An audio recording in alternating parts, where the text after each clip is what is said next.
Medina പട്ടണം. നബി സല്ലല്ലാഹു അലൈഹി വസല്ലം വഫാത്തായി കുറച്ച് വർഷങ്ങൾ കഴിഞ്ഞിരിക്കുന്നു. എന്നിട്ടും ഇന്നും അവരുടെ ഓർമ്മയിൽ നബിയാണ്. ചർച്ചകളിൽ ഖുർആനും. സ്വഹാബികൾ എല്ലാവരും ചേർന്ന് ഒരു ചെറിയ സദസ്സ് കൂടിയിരിക്കുകയാണ്. അവിടെ ഒരു ചെറിയ ചോദ്യവുമായി ഉമർ റളിയല്ലാഹു അൻഹു കടന്നു വന്നു. പ്രമുഖരായ ധാരാളം സ്വഹാബികൾ ഇരിക്കുന്നുണ്ട്.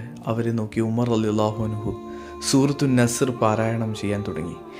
ഇദാ ജാഅ നസ്റുല്ലാഹി വൽ ഫതഹ്, അല്ലാഹുവിൻ്റെ സഹായവും വിജയവും കൈവന്നാൽ, വറഅയ്തൻ നാസ യദ്ഖുലൂന ഫീ ദീനില്ലാഹി അഫ്വാജ, ജനങ്ങൾ കൂട്ടം കൂട്ടമായി അല്ലാഹുവിൻ്റെ മതത്തിൽ പ്രവേശിക്കുന്നത് നീ കാണുകയും ചെയ്താൽ, ഫസബ്ബിഹ് ബിഹംദി റബ്ബിക വസ്തഗ്ഫിർഹു ഇന്നഹു കാന തവ്വാബ, നിന്റെ രക്ഷിതാവിനെ സ്തുതിക്കുന്നതോടൊപ്പം നീ അവൻ്റെ പരിശുദ്ധിയെ പ്രകീർത്തിക്കുകയും നീ അവനോട് പാപമോചനം തേടുകയും ചെയ്യുക.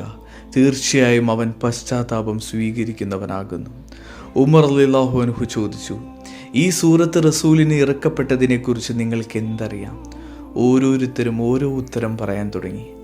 മക്ക നമ്മൾ മുസ്ലിങ്ങൾ കീഴടക്കിയപ്പോൾ അള്ളാഹുവും അവൻ്റെ ദീനും ജയിച്ചുവല്ലോ, അതിനെക്കുറിച്ചാണ്, അതായത് മക്ക വിജയത്തിനെക്കുറിച്ചാണ് എന്നൊരാൾ പറഞ്ഞു. ഇസ്ലാമാണ് അന്തിമമായി വിജയം നേടുക എന്ന വാഗ്ദാനം നൽകുകയാണ് ഈ സൂറത്ത്. അള്ളാഹുവിൻ്റെ സഹായം വന്നു കിട്ടും, ഇതൊരു സന്തോഷ വാർത്തയാണ്, മറ്റൊരു സ്വഹാബി പറഞ്ഞു. ഉമർ റളിയല്ലാഹു അൻഹു എല്ലാം അംഗീകരിച്ചു. ശരിയാണ്, ഇനി മറ്റാർക്കെങ്കിലും വേറെ എന്തെങ്കിലും അഭിപ്രായം പറയാനുണ്ടോ? കൂട്ടത്തിൽ പ്രായം കുറഞ്ഞ ഇബ്നു അബ്ബാസ് റളിയല്ലാഹു അൻഹുവിനോടും ഉമർ റളിയല്ലാഹു അൻഹു ചോദിച്ചു, ഓ ഇബ്നു അബ്ബാസ്, താങ്കൾക്ക് എന്തെങ്കിലും പറയാനുണ്ടോ? ഉണ്ട്, ഇബ്നു അബ്ബാസ് പറഞ്ഞു. ഇത് നബിയുടെ യാത്ര പറച്ചിലാണ്.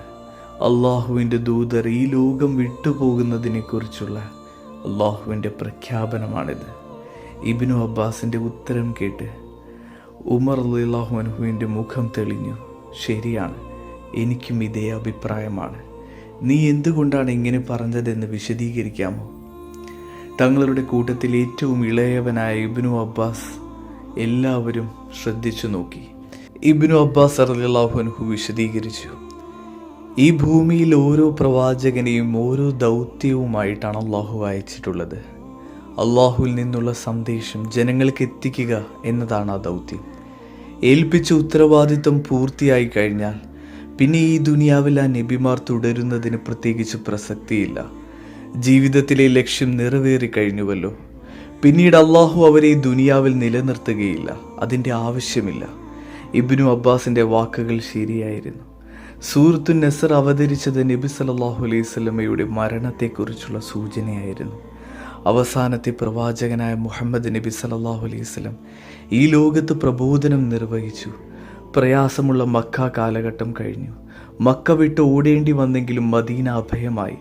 അപ്പോഴെല്ലാം സാവധാനം ആളുകൾ ഇസ്ലാമിലേക്ക് വന്നുകൊണ്ടിരുന്നു. ക്രമേണ അതുകൂടി വന്നു. പ്രവാചകനും അനുയായികളും മദീനയിൽ പ്രബലരായി. ഒടുവിൽ സ്വന്തം നാടായ മക്ക അവർ കീഴടക്കി. മുസ്ലിങ്ങൾ മക്ക വിജയം നേടിയതിനു ശേഷം കൂടുതൽ ആളുകൾ ഇസ്ലാമിലേക്ക് ഒഴുകി വന്നു. വറഅയ്തൻ നാസ യദ്ഖുലൂന ഫീ ദീനില്ലാഹി അഫ്വാജ, ജനങ്ങൾ അള്ളാഹുവിൻ്റെ മതത്തിൽ കൂട്ടം കൂട്ടമായി പ്രവേശിക്കുന്നത് നീ കാണുകയും ചെയ്താൽ എന്ന വാക്ക് അതാണ് സൂചിപ്പിക്കുന്നത്. ഈ വിജയം നബി തിരുമേനിയുടെ ദൗത്യം പൂർത്തിയായി എന്നതിൻ്റെ സൂചനയാണെന്ന് അള്ളാഹു ഓർമ്മിപ്പിക്കുകയാണ്.